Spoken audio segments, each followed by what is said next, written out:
Hi everyone, it's Jessica. In this quick video, let me show you how to export your project. So here I am in the editor, I'm done, and I would like to export it. I'll click Finish. Just as an FYI, if you want to send off, say, a draft for someone to preview and give you feedback, you can definitely do that and come back to the editor and continue making further edits. So I'll click Finish. Now for you, the first time you do this, you'll be asked to name your project. So you'll name your project and click Set. I've already done that step. So here I am. I've named my project Book of the Year. I need to determine the file type. So default is video, but please also note that you can export it as audio. So this would be great if you want to make a podcast. You could do that in WeVideo, but then only export the audio. You can also make animated GIFs. Then you need to decide the resolution. Standard definition would, for example, be better for those with a slower internet. For the most part, though, you can always export as HD. Most folks are going to be able to watch that. They have the bandwidth to be able to do that. So I'm going to leave mine to HD, and I'll leave the destination to my WeVideo downloads area. Note that you can also do direct exports to Google Drive and YouTube if you want to try that. And so then I'm going to click Export. And so now I have to wait. And if it's a really long video, let's say 20 minutes, even 5 minutes, depending on your internet speed, you'll need to go find something else to do.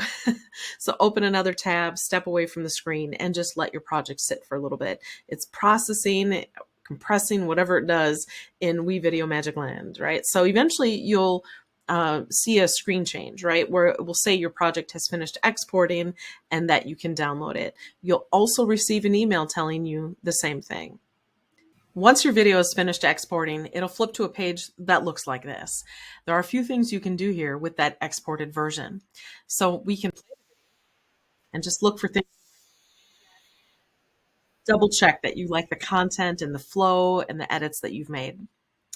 You can also change the name and description, the thumbnail, the privacy level, and you can even add it to a playlist or a gallery. I almost always will download my video. Because I try to push out a lot of content to YouTube, I'll download that video so I have a copy saved, say, in Google Drive, but then I'll also re-upload that back to YouTube. Now I noticed that before, when I was in the export phase, that I actually could have connected my YouTube channel to my WeVideo account. That'll work for a lot of you. Many of you will like that, but first you would have to set up your YouTube channel. I don't like doing that because I maintain multiple YouTube channels, and I'm always a little worried that I'm going to push a video out to the wrong channel. So I prefer to do mine kind of old school. I'm going to come here and download my video and then go upload it later. I also would encourage you to consider starting that YouTube channel and uploading this video to there. Because it shows, yes, you know how to edit video, you can tell a digital story, you understand and value that sense of place, but that you also understand how to create and maintain a YouTube channel to share content, right? So, of course, I can trash the export if I want. Generally speaking, I don't trash any of my exports just because I like to kind of look at how things evolved. I can also share it out socially. So there's a couple options there, but I like the fact that I can click the share button.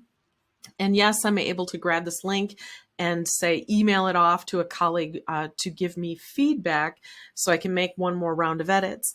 But let's just say it was finished. I'm really happy with it. I can embed this video. So I can grab this custom HTML code and I can go over to my Google site and insert that custom code. Then my video will be embedded right in my Google site, and the user would not have to leave my Google site to watch the video.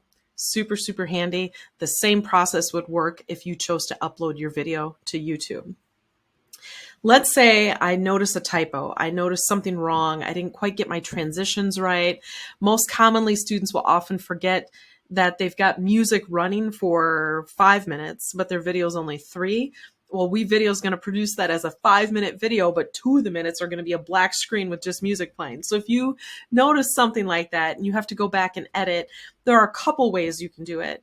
Yes, you can hit the back button if you still happen to have it and go back into your projects, right? And begin working on that same, make another edit, right? So I can go back into my 2170 book, or my 2170 video here on the book of the year, and it brings back the editor, right? Even if I'm at, say, my homepage, let me go back, let's see.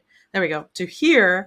I do see my recents. I can get at my project right from my recents page, or I would simply just go into projects because I did make that project already. Look for that project and begin working on it again. When I click that title, the book of the year, the editor comes back up and I can keep going. I can make yet another round of edits, click finish, export it, and decide what to do with that final export. If I lost my exports, like I know I did it, but I don't know where to find it, I can always go back to, say, WeVideo, the landing spot, right? The homepage, if you will, and click on exports to see all the exports I've done. So as you know, I've only done one export. So if I click on that export, there it is. So there you go. That is not everything you need to know about WeVideo, but that's an awful lot to get you started. So I'll keep answering questions as you have them. And definitely, if you have any questions with WeVideo, please ask. There's a ton to learn, and it's a fantastic tool to use for video editing and digital storytelling.